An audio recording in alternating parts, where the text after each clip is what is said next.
Hello guys, আজকে আমরা যাইতেছি যমুনা নদীতে। তো সেই ক্ষেত্রে যাওয়ার পথে রাস্তায় সাগরের সাথে দেখা হয়।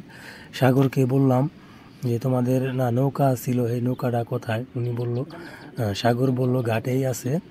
তো সাগরকে নিয়ে আমরা একটু নৌকা চালানোর জন্য ট্রাই করতেছি। বসে থেকে নদী খোঁজ দিলে ধীরে চলে নৌকা, তাই উঠে দাঁড়াইলাম যাতে খোঁজের শক্তি অনেক বেশি হয় এবং দ্রুত নৌকা চলে। সেক্ষেত্রে ক্যামেরাম্যানকে বললাম একটু এদিক সেদিক ঘুরিয়ে প্রাকৃতিক দৃশ্যগুলো দেখানোর জন্য। তো দেখাইতে না দেখাইতেই আমাদের নৌকাটা আটকে যায় কস্তুরি বা পানার সাথে। নৌকা আটকে যাওয়ার কারণে অনেক চেষ্টা করতেছি এখান থেকে ছুটানোর জন্য। তো অনেকক্ষণ চেষ্টা করার পর আলামিন ভাই বলতেছে, ভাই নদীটা আমারে দেন, আমি এখান থেকে ছুটাইয়া দিতেছি। পরে বললাম, যা তুই সর, আমি একাই পারবো নৌকা এখান থেকে ছুটাইতে। তো আমি চেষ্টা করতেছি এখান থেকে নৌকাটা ছুটানোর জন্য। তো অবশেষে আমি কিন্তু নৌকাটা ছুটিয়ে নিয়ে আসলাম। কিছুক্ষণ যাইতে না যাইতেই বলতেছে, রাশেদ ভাই নৌকার ভিতরে বড়শি আছে, তো বড়শি ফালান, দেখেন মাছ আটকে।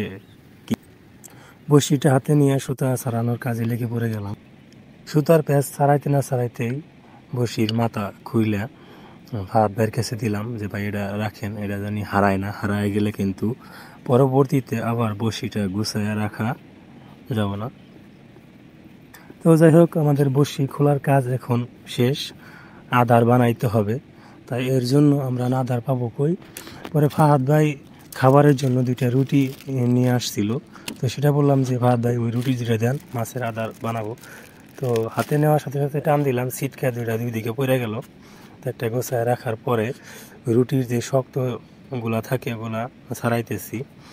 শক্তগুলা মাছে খায় না, ওগুলা পোড়া পোড়া একটা গন্ধ আসে। আর নরম যেগুলো থাকে এগুলো হচ্ছে একদমই সফট, ওটা একটা গ্রান আছে আর কি। পাউরুটির যে গ্রানটা, ওই গ্রানটাই আর কি পাওয়া যায়। তো একটু পানি হাতে নিয়ে ওই রুটির সাথে মিক্স করতেছি, ডলতেছি, একদম নরম করতেছি যাতে এটা অনেক আঠালো হয়। ঠিক আছে, বড়শির মধ্যে যখন লাগামু বড়শির সাথে যেন আটকে থাকে, এর জন্য ওটা রুটির খামির মতো মানে একদমই নরম করে নি। কোন জায়গায় বড়শিটা ফালানো জায়গা দেখতেছি। তো যাই হোক, বড়শি ফালাইলাম, এখন দেখি মাছ আটকে কিনা। তোমার কথা খালি শুনি যে এক মনে বলে এক খেয়ে, অনেক থেকে এক খেয়ে এক মন, এ পর্যন্ত তো 2 কেজি মাছও দেখলাম না। ফাহাদ ভাই চাতার কারণ হইতেছে, আলামিন বলতেছে এক খেয়ে 165টা মাছ পাইছে। এক খাওয়ানে 165 165টা কি দিয়া? কি জাল?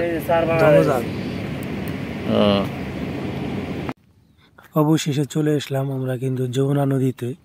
তো আসার পরই মনে হইলো যে না, একটু পানির দিকে এগিয়ে যাই এবং হাত পা ধুয়ে নেই। তো সাথে সাথে যখনই পানিতে নামি, কি আজব কাণ্ড, পানিতে পা ফেলার সাথে সাথে পায়ের তলে একটা মাছ পড়ে যায়, ছোট টাকি মাছ। তো সেটাকে ধরলাম এবং দেখতেছি যে আরো মাছ পাওয়া যায় কিনা। তো মাছ তো আর পাইলাম না, না পাওয়ার কারণে যে মাছটা পাইছি ওটাতে পানি দিয়ে ধুয়ে নিতেছি। তো পরে চিন্তা করলাম যে একটা মাছ পাইছি, ওই মাছটা দিয়ে কি আর করবো, একটা মাছ তো আর কিছু করা যাইতেছে না। পরে এটাকে ছেড়ে দেওয়ার জন্য, তবে চিন্তা করলাম মাছটাকে ছেড়েই যদি দিব তাহলে একটু গভীর পানিতে বা বেশি পানিতে ছেড়ে দেই। তো মাছটাকে ছেড়ে দিলাম, ছেড়ে দেওয়ার পরে হাতটা একটু হালকা করে ধুয়ে নিলাম। হাত ধোয়ার পরে ঘুরে উঠে দেখি কাকা আমাদের পাশে দোয়না জালি দিয়ে মাছ মারতেছে। তো সেটা দেখার জন্য আমরা কাকার কাছে ছুটে চলে আসলাম, দেখি মাছ ওঠে কিনা। তো যাই হোক, নদীর পাড়ে কিন্তু অনেকেই অনেক রকম ভাবে মাছ মারে। তো দেখি আজকে কাকা দোয়না জালি দিয়ে মাছ মারতে পারে কিনা। অনেকটাই আশায় ছিলাম যে কাকার দোয়না জালিতে বড় মাছ উঠবো, কিন্তু না, বড় মাছ না উঠে তিনি দেখি অনেক ছোট ছোট মাছ উঠেছে, সেগুলা ঘুরতেছে। কাকারে জিগাইলাম, কাকা ছোট মাছে কি উঠে নাকি মাঝে মাঝে বড় মাছও আসে? কাকাই বলে, কপাল গুনে পাইতে পারি বড় মাছ। কাকার জালে বড় মাছ ওঠার অপেক্ষা কিন্তু আমরা আর করলাম না, সেখান থেকে চলে আসলাম। আসার পরেই দেখি দূরে একটা নৌকা দেখা যাইতেছে, ওখানে বিকট আওয়াজ হইতেছে। পরে বুঝতে পারলাম যে না, এখানে নাকি ইলিশ মারার জাল ফেলেছে এবং ইলিশ মাছ ধরতেছে। তো আমি একটু জুম করে দেখার চেষ্টা করলাম যে কিছু দেখা যায় কিনা।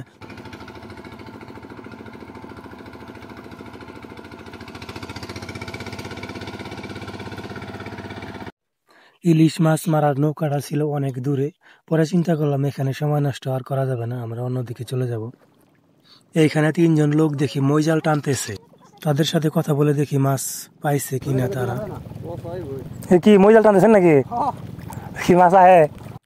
তো আমরা কিন্তু তাদের পিছনে যাইতেছি মাছ দেখার জন্য, যে মই জাল টানতেছে নদীর ভিতরে, তাও এত স্রোতের ভিতরে মই জাল টানতেছে তারা। এখানে হয়তো বড় মাছ এবং ছোট মাছ তারা পাইতে পারে, সেটা দেখার জন্য আমরা তাদের পিছন পিছন যাইতেছি। আসলে 2 জনে টানতেছে, আর একজন হচ্ছে জালটা গভীর পানির দিকে ধাক্কায় আবার ঠেলে রাখতেছে যাতে কিনারের দিকে জালটা না চলে আসে।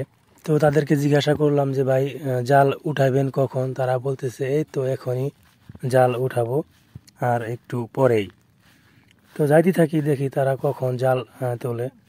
তো জাল টানতেছে, এখানে জাল উঠাইবে তারা। এক ভাই বলতেছে অনেক দূর টেনে নিয়ে আসলাম। বেশি দিলাম,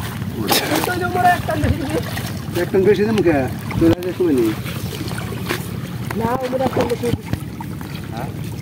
তিনটাও হয়ে দে তো আমি 4টা আর তুই হলো তো দুটা 2টা নিলেই তো দুটো নিয়ে আর জাল বাড়ি নিয়ে দিছে বাড়ি নিয়ে যা মই বলি ওই তো বাড়ি নিয়ে যাবো জাল হিনে হচ্ছে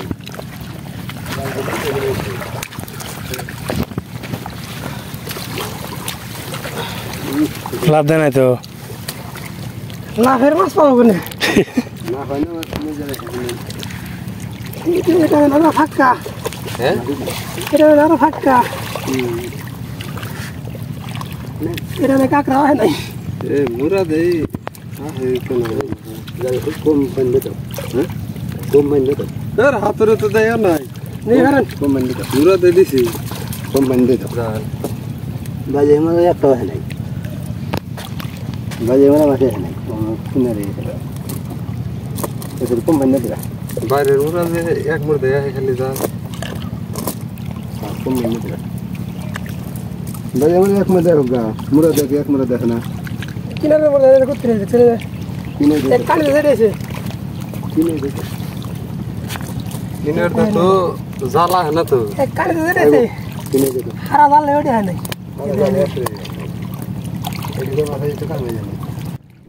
তো আজকের এই ভিডিওটা এখানেই শেষ করে দিলাম। তো আমার এই ভিডিওটা যদি ভালো লাগে সবাই লাইক, কমেন্ট এবং সাবস্ক্রাইব করবেন।